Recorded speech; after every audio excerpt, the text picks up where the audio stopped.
dans un secteur non plus de logement, mais de qualité de vie.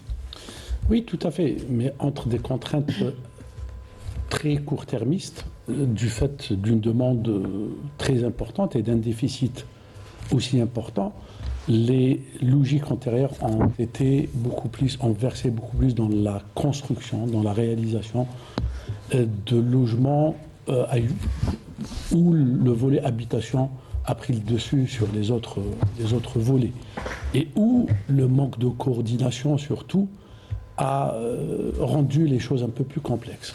Madame a évoqué les questions de viabilisation qui n'émanent pas, ils ne sont pas des attributions nécessairement du secteur de l'habitat, le transport, l'éducation.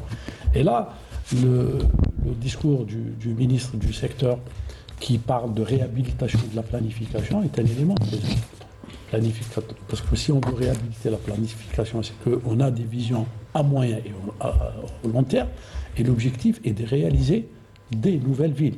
Des nouvelles villes, ce n'est pas nécessairement le collectif. Parce que ce qu'on a vu jusqu'à présent, c'est des cités ou des habitations à usage collectif. Donc le semi-collectif, l'individuel, n'est pas très présent dans ce qui a été... Parce que ces programmes répondaient à une urgence, à une crise de logement. Justement. Donc c'est dans le passé très court-termiste ont un petit peu créé une myopie par rapport à une régulation. Parce que l'habitat, la construction, c'est des constructions qu'on fait sur 50, 100 ans, etc.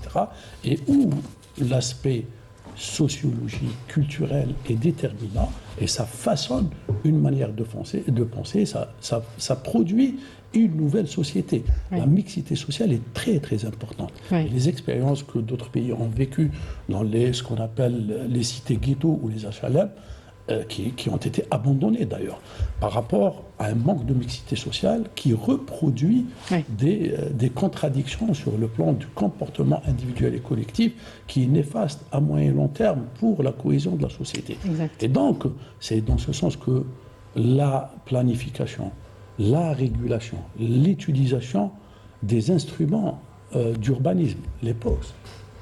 Est-ce qu'on dispose? Pourquoi la réactualisation, la mise en œuvre des POS jusqu'à présent pose problème, alors que les instructions ont été données dans ce sens? Réguler, c'est fixer des règles et les faire respecter.